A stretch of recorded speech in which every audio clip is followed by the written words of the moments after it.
ये इस वक्त बड़ी खबर, ब्रेकिंग न्यूज। विपक्ष ने वॉकआउट, राज्यसभा की कार्रवाई कल तक के लिए स्थगित भी है, लेकिन पेपर लीक बिल राज्यसभा से पास हुआ। ये बड़ी खबर, breaking news.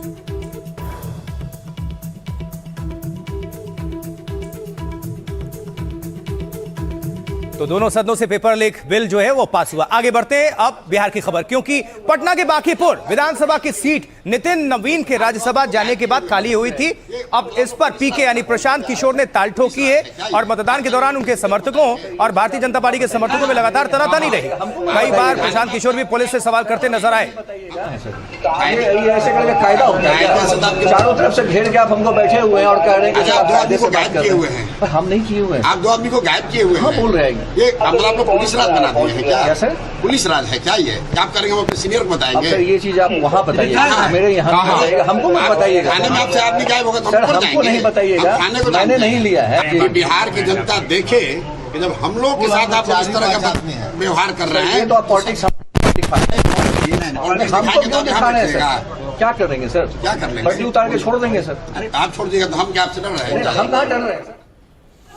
Bankipur seat BJP की पारंपरिक सीट रही है, लेकिन इस बार प्रशांत किशोर भी दम दिखा रहे हैं और इस बीच मतदान के दौरान इलाके में कई जगह तनाव देखने को मिला है। बीजेपी ने प्रशांत किशोर के खिलाफ प्रदर्शन भी किया।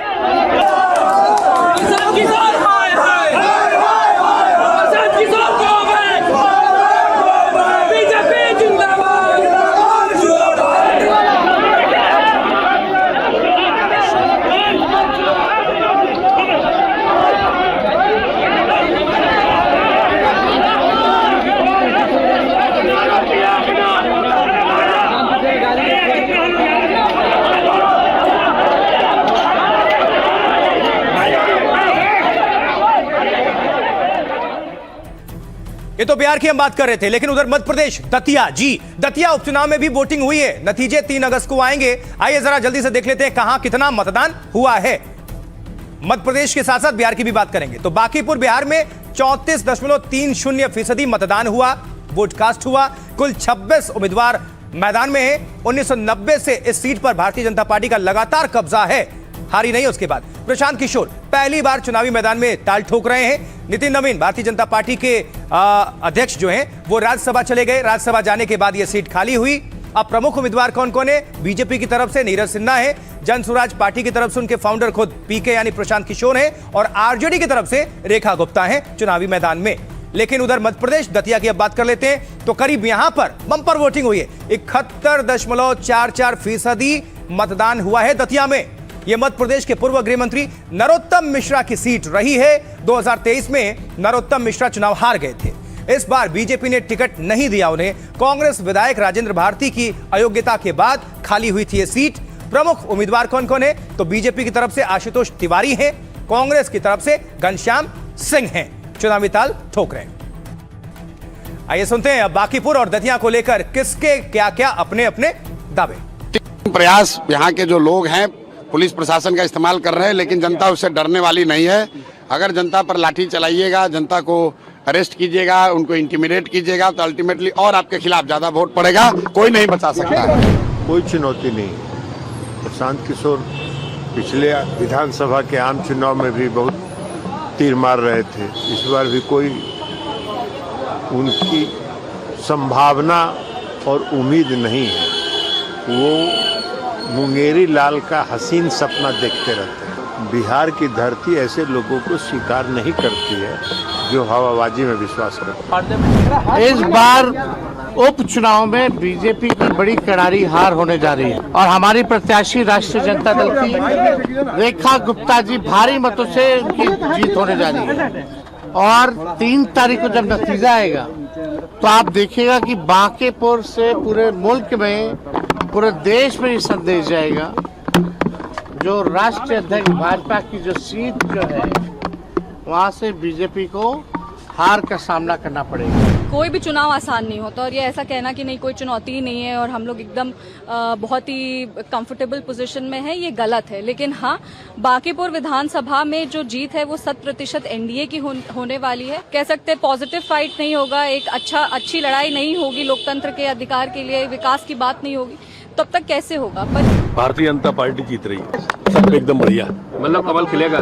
जी हाँ जी हाँ, भारतीय जनता पार्टी जीते ये सोच था, कमल का बटन दबाया है। कांग्रेस जब हारती है तो ऐसे ही आरोप लगाती है, ये हताशा और निराशा का परिचय होता है। मध्य प्रदेश की राजनीति को बदलने वाला चुनाव दतिया की जनता को जिम्मेवारी मिली है। मां की कृपा से 25,000 वोट से आदरणीय घनश्याम सिंह जी और हाथ का पंजा जीतेगा। भारतीय जनता पार्टी शिकस्त खाएगी और कांग्रेस पार्टी के कार्यकर्ताओं और जनता का आशीर्वाद दोनों का जो समावेश हुआ है, ये अद्भुत अकल्पनीय मध्य प्रदेश की राजनीति में बदलाव का संकेत है। और अब एक बिहार की राजनीति से दिलचस्प खबर। क्यों? क्योंकि उपेंद्र कुशवाहा के बेटे जो हैं दीपक प्रकाश, वो नीतीश कुमार के साथ भी मंत्री थे और अब भी सम्राट चौधरी के साथ भी हैं, लेकिन वो ना तो विधानसभा के सदस्य हैं और ना ही विधान परिषद के। तो अब सुप्रीम कोर्ट ने इस पर सरकार से सवाल पूछ लिया है।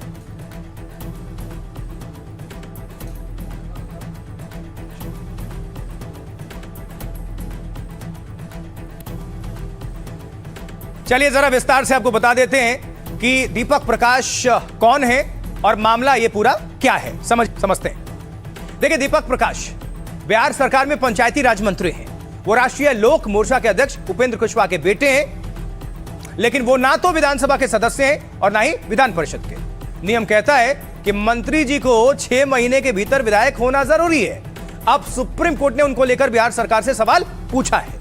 कोर्ट ने पूछा है कि राज्य सरकार को यह बताना होगा कि यह कैसे हुआ, बिना विधायक बने कोई 6 महीने से ज्यादा मंत्री कैसे रह सकता है। सुप्रीम कोर्ट दीपक प्रकाश की नियुक्ति पर दाखिल पीआईएल पर सुनवाई कर रहा था। सुप्रीम कोर्ट में 1 महीने पहले भी जनहित याचिका पर सुनवाई हुई थी। तब दीपक प्रकाश बिहार सरकार और चुनाव आयोग को नोटिस भेजा गया। दीपक प्रकाश नीतीश कुमार के साथ 4 महीने और 26 दिनों तक मंत्री रहे।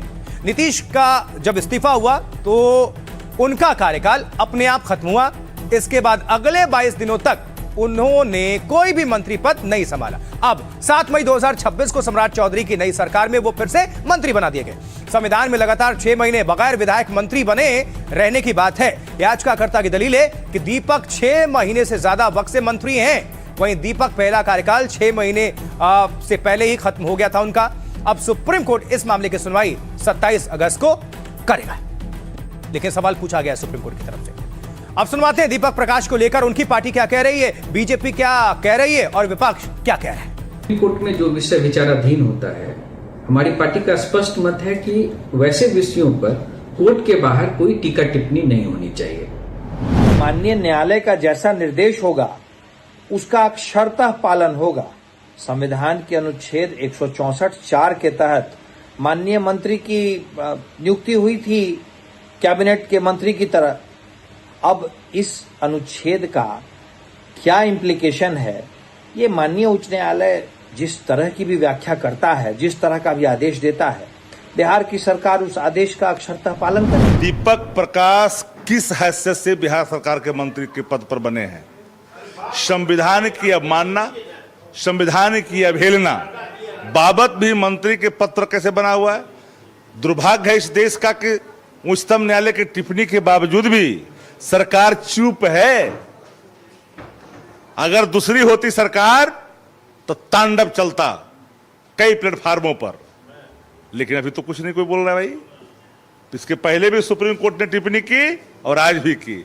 लज्जा से मरनी चाहिए।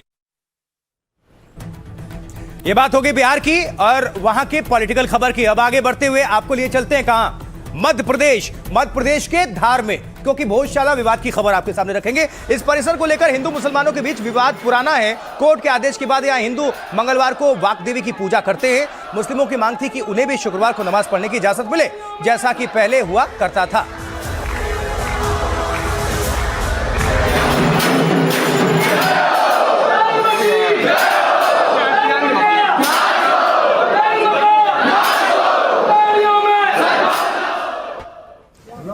तो अब सुप्रीम कोर्ट ने परिसर से सटी दरगाह की जमीन पर मुसलमानों को नमाज की इजाजत दे दी है। ये जमीन जो आप देख रहे हैं, देखिए इसे, ये वही जमीन है जो विवादित परिसर से सटी है और जहां नमाज अदा की जाएगी।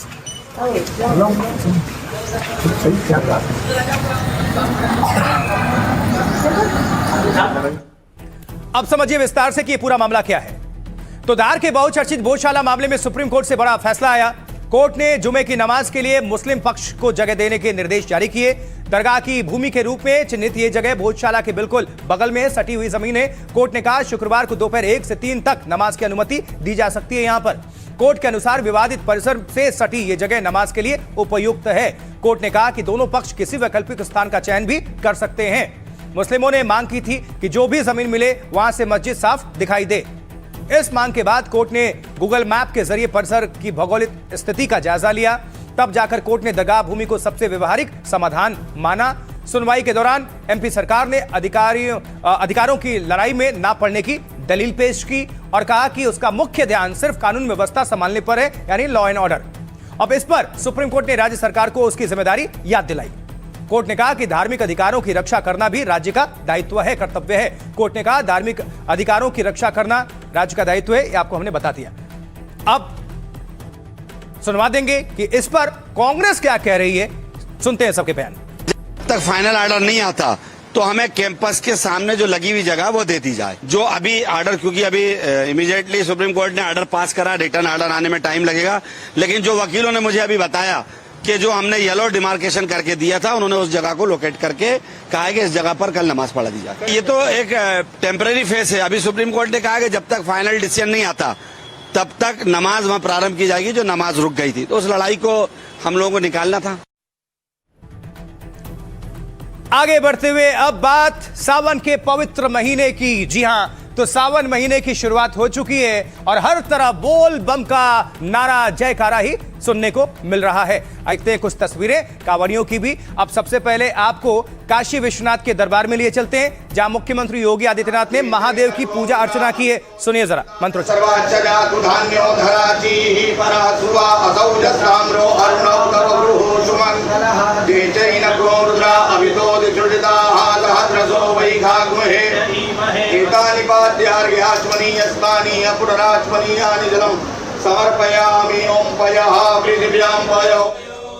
और अब आपको देश भर से अलग अलग हिस्सों से अलग अलग मंदिरों की तस्वीर भी सामने रख देते हैं, दिखाते हैं कैसे हर तरफ भक्तों की भारी भीड़ श्रद्धालुओं की नजर आ रही है। चाहे उज्जैन हो, दिल्ली हो, कानपुर से लेकर देवघर तक शिव भक्तों की लंबी कतार नजर आ रही है और हर तरफ मंत्रोच्चार के साथ हर हर महादेव की गुंजन।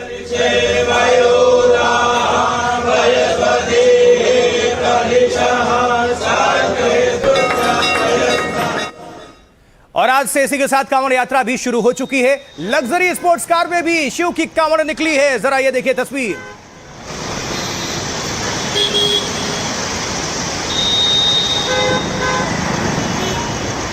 भोले बाबा के अगरदानी के एक से एक बढ़ के भक्त आपको दिखते हैं। हर साल कुछ अलग अलग छवि देखने को मिलती है, अलग अलग तस्वीर। अब एक भक्त ने तो अपने कांवड़ को नोटों की गड्डियों से सजा दिया और हर तरफ आपको सिर्फ नोट ही नोट दिखेंगे। देखिए जरा।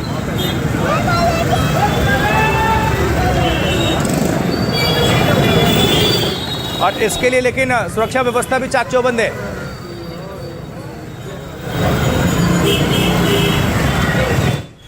और वहीं देखिए, इस बीच कांवड़ियों में प्रधानमंत्री मोदी, मुख्यमंत्री योगी की तस्वीर वाले टी शर्ट का क्रेज भी देखने को मिल रहा है।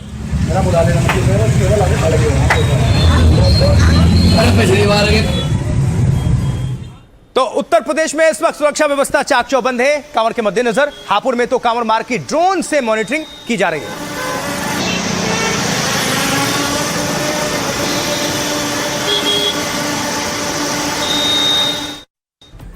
बरेली में क्या हो रहा है? बरेली में भी कांवड़ के सुरक्षा इंतजाम को लेकर खुद डीजीपी ने मीटिंग ली है।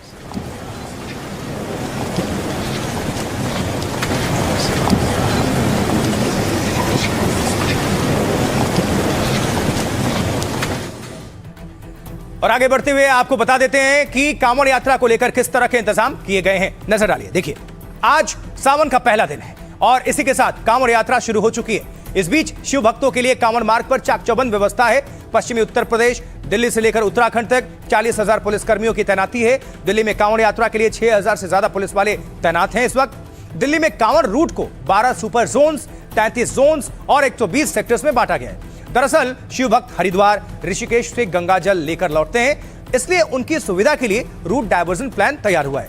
दिल्ली मेरठ एक्सप्रेसवे का एक हिस्सा अगले 5 दिनों के लिए बंद रहेगा।